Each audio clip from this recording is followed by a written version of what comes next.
Assalamualaikum warahmatullahi wabarakatuh. Sekarang kita saatnya melanjutkan tentang materi dari naratif teks ya semuanya. Jadi kita mengulas balik dari types of narrative text. Jadi yang saya sebutkan sebelumnya ada fairy tales, horror, myth, legend, dan juga fable. Tidak hanya ini, ada yang lain juga. Jadi saya belum menjelaskan secara rinci ya tentang apa itu horror, fairy tales, legend, myth, dan juga fable. Jadi saya akan menjelaskan secara rinci atau menjelaskan types of narrative text tentang 5 model dari atau tipe dari si narrative text ini. Yang pertama itu ada horror. Horror itu that aims to create fear, suspense, or shock in the reader. Jadi horror itu menciptakan kayak seram dan juga mengkagetkan si pembaca itu. Dan yang selanjutnya itu adalah fairy tales. Tells a fantasy story involving magical events, mythical creatures, and extraordinary situation. Jadi di fairy tales ini menceritakan tentang magic events, mythical creatures, dan juga extraordinary situation. Yang ketiga, kalian sudah pasti banyak yang tahu yaitu legend atau legenda. Tells a traditional story believed to based on historical events but often includes mythical elements. Dan yang keempat itu adalah myth atau mitos. Explain natural phenomena, the creation of the world, or the action of gods and supernatural. Yang terakhir adalah fable, itu atau bercerita tentang hewan, yaitu adalah that features animals, plants, or inanimate objects that behave and speak like a human. Jadi itu adalah pembahasan secara rinci dari 5 tipe narrative text. Jadi saya di sini akan memberitahu atau menceritakan tentang narrative text yaitu yang bertema horor. Ya, kalian pasti tahu ya, horor itu menyeramkan, mengkagetkan si pembaca. Di kalian yang nggak suka horor pasti akan takut, takut dan juga kaget dalam cerita narrative text horor ini. Di sini saya akan menceritakan tentang salah satu naratif teks yang bertema tentang horor. Jadi saya akan membacakan. In a small village, there was an old abandoned house. People believed that it was haunted by the spirit of a woman who had tragically died inside. One night, Dika and his friends dared themselves to enter the house. It's just an ordinary house, Dika said as he turned on his flashlight.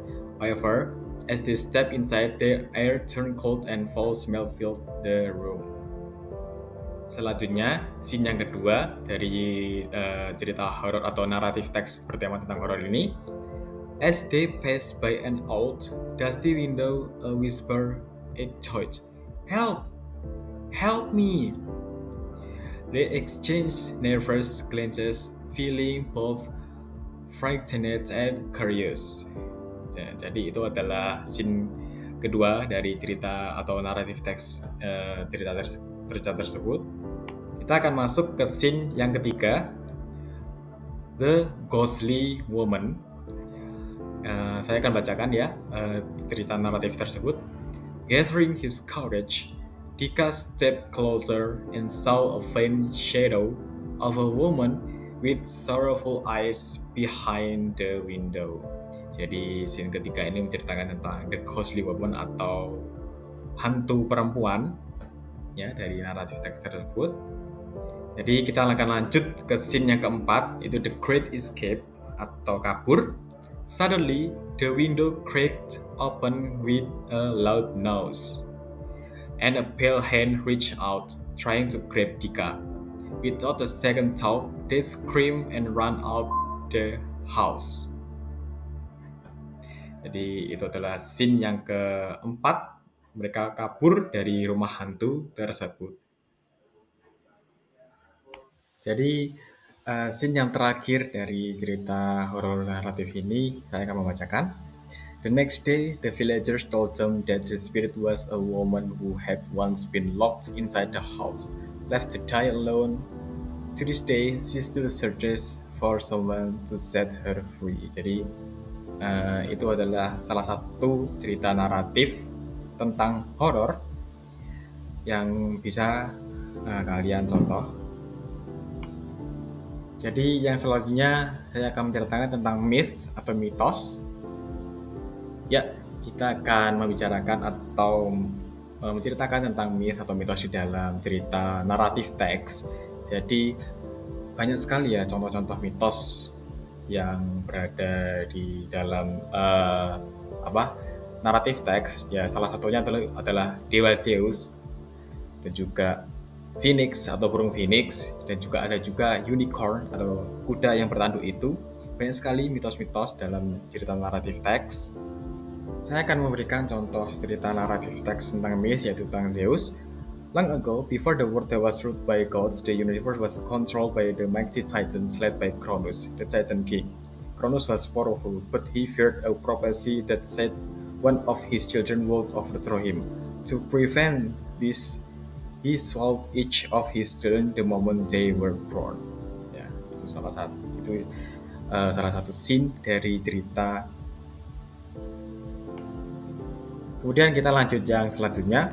However, his wife Rhea could not bear to lose another child. When she gave birth to her young son Zeus, she tricked Cronus by wrapping a stone in cloth and giving it to him instead. Cronus swallowed the stone, thinking it was his son. While Rhea secretly sent Zeus to Mount Ida on the island of Crete, where he was raised by a god named Amalthea and protected by divine spirit. Next scene is, as Zeus grew older, he became strong and wise. With the help of the goddess Metis, he tricked Cronus into drinking a special potion that caused him to vomit out all the children. He had swallowed Hestia, Demeter, Hera, Hades, and Poseidon. The siblings, now free, joined Zeus in a great war against the Titans. Itu salah satu scene ya dari cerita ini. Selanjutnya adalah scene yang keempat. This war, known as the Titanomachy, lasted for 10 years. Zeus and his sibling fought fiercely, aided by powerful beings like the Cyclops, who gives Zeus his thunderbolt, Poseidon his trident, and Hades his helm of invisibility. With this weapon, the Olympians finally defeated the Titans and imprisoned them in Tartarus, the deepest part of the underworld. Sekarang adalah cerita yang terakhir. With the Titans gone, Zeus became the king of the gods and ruled from Mount Olympus. He divided the world among his brothers. Poseidon ruled the sea, Hades ruled the underworld, and Zeus ruled the sky and the earth. Di cerita ini masih nggak cukup ya, jadi saya akan lanjut ke slide selanjutnya atau scene yang terakhir juga, yaitu scene kelima tentang Zeus atau mitos Zeus di narrative text. Jadi ini yang terakhir, yaitu but Zeus was not just a ruler. He was also known for his power, wisdom, and unpredictable nature. As the god of thunder, he controlled the weather, and his mighty thunderbolt could shake the heavens. Even today, Zeus is remembered as the greatest of all the Greek gods, and his stories continue to be told across the world. Itu adalah cerita mitos dari Zeus.